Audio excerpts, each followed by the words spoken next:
Okay students, আজ আমরা নিয়ে এসেছি ক্লাস 10-এর লেসন 8। ক্লাস 10-এর এই লেসন 8-এ কি দেওয়া আছে? ক্লাস 10-এর যে টেক্সট বুক, সেই টেক্সট বুকের যে শেষ লেসন নাম্বার 8, সেই লেসন নাম্বার 8-এ আমাদের দেওয়া আছে একটা পোয়েম, যার নাম হচ্ছে দ্য স্নেল। কবি হচ্ছেন উইলিয়াম কপার। এই উইলিয়াম কপারের লেখা যে স্নেল কবিতাটা আমরা পেয়েছি ক্লাস 10-এর শেষ লেসনে। এই দ্য স্নেল পোয়েমে কি দেওয়া আছে সেইটা আজকে আমরা সবিস্তারে জানবো। তোমাদেরকে আমি একটা কথা বলে দিই প্রথমে, এই পোয়েম যদি খুব ভালোভাবে বুঝতে হয় তো তোমাদেরকে প্রথমে যে কাজটা করতে হবে সেটা হচ্ছে কি, এই পোয়েমের মধ্যে যে ছোট ছোট ওয়ার্ডগুলো দেওয়া আছে সেই ওয়ার্ডগুলোর বাংলা মানে কিন্তু তোমাদেরকে প্রথমে করতে হবে। এই ছোট ছোট ওয়ার্ডের বাংলা মানে যদি তোমরা করতে পারো তাহলে দেখবে এই পোয়েমটা তোমাদের কাছে খুব পরিষ্কার হয়ে যাবে। যাই হোক, আমি শুরু করছি লেসন 8, দ্য স্নেল। কবি হচ্ছেন উইলিয়াম কপার। প্রথমেই বলছে two glass or leaf or fruit or ওয়াল, অর্থাৎ ঘাসে অথবা পাতায় অথবা ফলে অথবা দেওয়ালে। কি বলছি? Two glass or leaf or fruit or ওয়াল, ঘাসে অথবা পাতায় অথবা ফলে অথবা দেওয়ালে। দ্য স্নেল স্টিক্স ক্লোজ, শামুকটি আটকে থাকে খুব শক্ত করে। দ্য স্নেল মানে শামুকটি স্টিক্স আটকে থাকে, ক্লোজ খুব কাছে থেকে বা শক্ত করে, তোমরা যেটা বলতে পারো। তাহলে আমরা কি পেলাম? Two glass or leaf or fruit or ওয়াল, অর্থাৎ ঘাসে অথবা পাতায় অথবা ফলে অথবা দেওয়ালে। দ্য স্নেল স্টিক্স ক্লোজ, শামুকটা খুব শক্ত করে আটকে থাকে। নোর ফিয়ার্স টু ফল, পড়ে যাওয়ার কোনো ভয় নেই। অর্থাৎ এই শামুকটা যে ঘাসে বা পাতায় বা ফলে বা দেওয়ালে যে শক্ত করে যে আটকে থাকে, সেখান থেকে শামুকটা পড়ে যাওয়ার কোনো ভয় নেই, সেখানে সে নিশ্চিন্তে তাহলে থাকে। অ্যাজ ইফ হি গ্রিউ দেয়ার, সেটাকে দেখে কি মনে হচ্ছে? সেটা দেখে মনে হচ্ছে অ্যাজ ইফ হি গ্রিউ দেয়ার, যে মনে হচ্ছে সে সেখানেই বেড়ে উঠেছে। হাউস অ্যান্ড অল টুগেদার, বাড়ি আর সমস্ত কিছু একসঙ্গে নিয়ে। তাহলে আমরা ফার্স্ট পড়ায় কি পেলাম, চলো আরেকবার দেখা যাক। Two glass or leaf or fruit or ওয়াল, অর্থাৎ ঘাসে অথবা পাতায় অথবা ফলে অথবা দেওয়ালে। দ্য স্নেল স্টিক্স ক্লোজ, শামুক খুব শক্ত করে এঁটে থাকে বা আটকানো থাকে। নর ফিয়ার্স টু ফল, সেখান থেকে তার পড়ে যাওয়ার কোনো ভয় নেই। অর্থাৎ ঘাস থেকে, পাতা থেকে, ফল থেকে বা দেওয়াল থেকে তার পড়ে যাওয়ার কোনো ভয় নেই। অ্যাজ ইফ হি গ্রিউ দেয়ার, তাকে দেখে কেমন মনে হচ্ছে? মনে হচ্ছে সে সেখানেই বেড়ে উঠেছে। হাউস অ্যান্ড অল টুগেদার, বাড়িঘর আর সমস্ত কিছু একসঙ্গে নিয়ে। বোঝা গেছে? চলো পরবর্তী প্যারায় বলছে উইদিন দ্যাট হাউস, ওই বাড়ির মধ্যে, সিকিউর হি হাইডস, সে নিরাপদে লুকিয়ে যায়। কি বলছে? উইদিন দ্যাট হাউস, সেই বাড়ির মধ্যে বা ওই বাড়ির মধ্যে, সিকিউর হি হাইডস, সে নিরাপদে লুকিয়ে যায়। শামুকের যে বাড়ি, সেই বাড়ির মধ্যে সে নিরাপদে লুকিয়ে যায়। কখন লুকোয়? হোয়েন, যখন, ডেঞ্জার ইমিনেন্ট বিটাইডস, যখন কোনো আসন্ন বিপদ তার ভাগ্যে জুটে যায়। যখন আসন্ন কোনো বিপদ তার ভাগ্যে জুটে যায় তখন সে তার বাড়ির মধ্যে নিরাপদে লুকিয়ে যায়। কিসের আসন্ন বিপদ? অফ স্টর্ম, ঝড়ের, অর আদার হার্ম, অথবা অন্য কোনো ক্ষতিকারক। বিসাইডস অফ ওয়েদার, আবহাওয়ার পাশাপাশি, অর্থাৎ আবহাওয়ার পাশাপাশি অন্য যে কোনো ক্ষতিকারক যদি কোনো বিপদ বা ঝড় জাতীয় কোনো বিপদ যদি তার ভাগ্যে ঘটে যায় তখন সে তার যে ঘর আছে সেই ঘরের মধ্যে সে নিরাপদে লুকিয়ে যায়। পরবর্তী প্যারায় বলছে গিভ দাও but his horse the slightest touch. কি বলছি? Give but his horse the slightest touch, অর্থাৎ তার যে সুর আছে সেই সুরে তুমি অতি সামান্য একটু স্পর্শ দাও। কি বলছি, give but his horns the slightest touch, অর্থাৎ তার যে সুর সেই সুরে তুমি অতি সামান্য স্পর্শ দাও।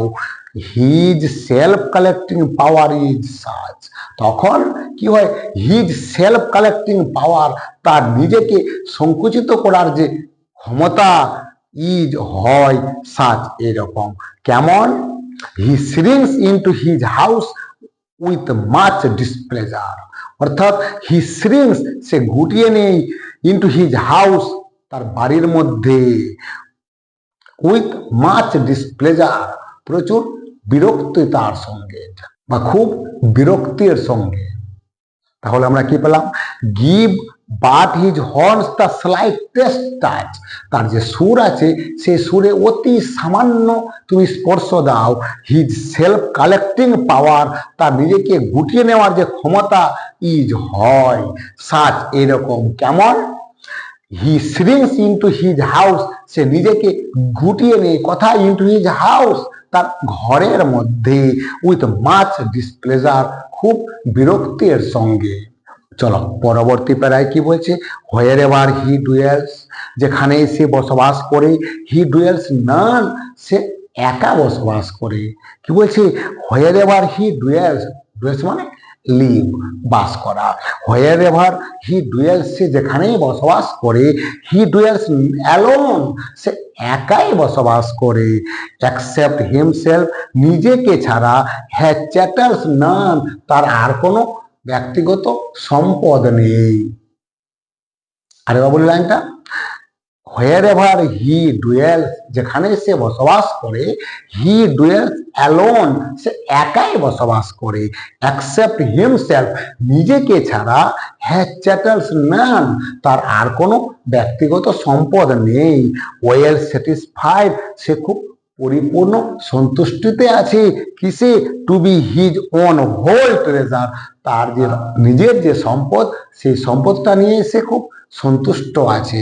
দেখা যাক পরবর্তী প্যারাতে কি বলছে, দাস এইভাবে হারমিট লাইফ, হারমিট মিনস সন্ন্যাসী, লাইক মানে মতো, দাস এইভাবে হারমিট লাইফ সন্ন্যাসীর মতো, হিজ লাইফ হি লিভস তার জীবনটা সে জীবনযাপন করে, নোর পার্টনার কোনো সঙ্গী নেই, অফ হিজ বাঙ্কেট নিডস তার খাওয়ার সময় প্রয়োজন হয় না। অ্যাকচুয়ালি বাঙ্কেট মানে হচ্ছে ভোজ, বাঙ্কেট মিনস হচ্ছে ভোজ, আর নিডস মানে প্রয়োজন হওয়া। তো কি বলছে, নোর পার্টনার কোনো সঙ্গীর প্রয়োজন নেই, অফ হিজ বাঙ্কেট নিডস তার ভোজের সময় কোনো সঙ্গীর প্রয়োজন নেই। আমরা যেমন খাওয়ার সময় একা একা খাই না, কারো সঙ্গে খাই, একসঙ্গে খাই আমরা, সেরকম স্নেলটা এখানে কি বলছে, সে যখন খায় বা তার যখন খাওয়ার প্রয়োজন হয় তখন সে একাই খায়, তার কোনো সঙ্গীর প্রয়োজন হয় না। অ্যান্ড এবং ইফ হি মিটস ওয়ান, আর কারোর সঙ্গে তার যদি দেখা হয়ে যায়, কারোর সঙ্গে দেখা হয় মানে কখন, এই যে উপরে কথাটা যে বললো সেই কথাটা বলছি, বাঙ্কের নিডস অর্থাৎ খাওয়ার সময়, এই খাওয়ার সময়, এবং ইফ হি মিটস ওয়ান, এবং খাওয়ার সময় যদি বা এই ভোজের সময় যদি তার কার সঙ্গে দেখা হয়, ওনলি ফিডস দ্য ফাস্টার তখন সে আরো তাড়াতাড়ি করে খেতে থাকে বা তাড়াতাড়ি করে খায়। ওই জন্য বলছে and if he meets one, যখন সে কারোর সঙ্গে তার দেখা হয় কখন, খাওয়ার সময়, ওনলি ফিডস দ্য ফাস্টার অর্থাৎ তখন সে আরো দ্রুত গতিতে বা তাড়াতাড়ি করে সে খেতে থাকে। পরবর্তী প্রায়, হু সিক্স হিম যে তাকে খুঁজে বেড়ায়, মাস্ট বি অবশ্যই হবে। কি বলছি, হু সিক্স হিম যে তাকে খুঁজে বেড়ায়, মাস্ট বি অবশ্যই হবে, অর্থাৎ যে তাকে খুঁজে বেড়ায় সে অবশ্যই হবে। কেমন হবে, অর্স অর্থাৎ অপেক্ষাকৃত খারাপ, দেন ব্লাইন্ড একজন অন্ধ লোকের চেয়েও। খুব সুন্দর লাইন। কি বলছি, হু সিক্স হিম যে তাকে খুঁজে বেড়ায়, মাস্ট বি সে অবশ্যই হবে, অর্থাৎ যে তাকে খুঁজে বেড়ায় সে অবশ্যই হবে। কেমন হবে, অর্স অপেক্ষাকৃত খারাপ। এটা সে কথা থেকে এই যে ব্যাড অর্স ওয়ার্স্ট, অর্থাৎ এটা হচ্ছে আমাদের কম্পারেটিভ ডিগ্রি, অর্থাৎ অপেক্ষাকৃত দিয়ে মানেটা আসবে। ওই জন্য বলছি হু সিক্স হিম, যে তাকে খুঁজে বেড়ায়, মাস্ট বি অবশ্যই হবে, ওয়ার্স অপেক্ষাকৃত খারাপ, দেন ব্লাইন্ড একজন অন্ধ লোকের চেয়েও, একজন অন্ধ লোকের চেয়েও সে খুব খারাপ হবে যে তাকে খুঁজে বেড়ায়। He and his house R so combined, অর্থাৎ কি বলছি, হি অ্যান্ড হিজ হাউস, সে এবং তার বাড়িটা, সে বলে তো এখানে শামুকটা কথা বলছি, শামুকটা এবং তার বাড়িটা আর হয় সো কম্বাইন্ড, এতটাই সংযুক্ত, এতটাই লেগে আছে বা মিলে আছে বা মিশে আছে, এতটাই সংযুক্ত। ইফ ফাইন্ডিং ইট, এটাকে খুঁজে পেয়েও হি ফেইলস, সে ব্যর্থ হয়, টু ফাইন্ড ইটস মাস্টার, এটা মালিককে খুঁজে পেতে।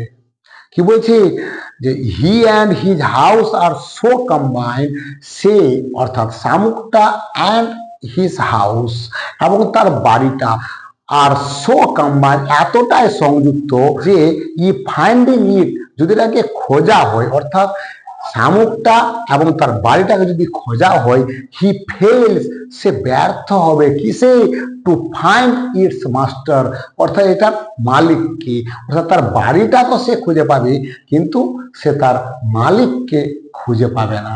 বোঝা গেছে? এই হচ্ছে আমাদের পদ্য, নাম হচ্ছে দ্য স্নেইল, কবি হচ্ছেন উইলিয়াম কপার। মাথায় রাখবে এই পদ্যটা খুব গুরুত্বপূর্ণ এবং খুব সহজ, খুব ইজিলি আমি যে কথাগুলো বললাম সেই কথাগুলো একটু মন দিয়ে শুনবে, তাহলেই দেখবে এই পদ্যটা জলের মতো পরিষ্কার হয়ে যাবে এবং তোমরা যে কোনো প্রশ্নের উত্তর এখান থেকে লিখতে পারবে। বোঝা গেছে? যদি ভালো লাগে অবশ্যই লাইক করবে, কমেন্ট করবে। দেখা হচ্ছে পরবর্তী ভিডিওতে। Thank you.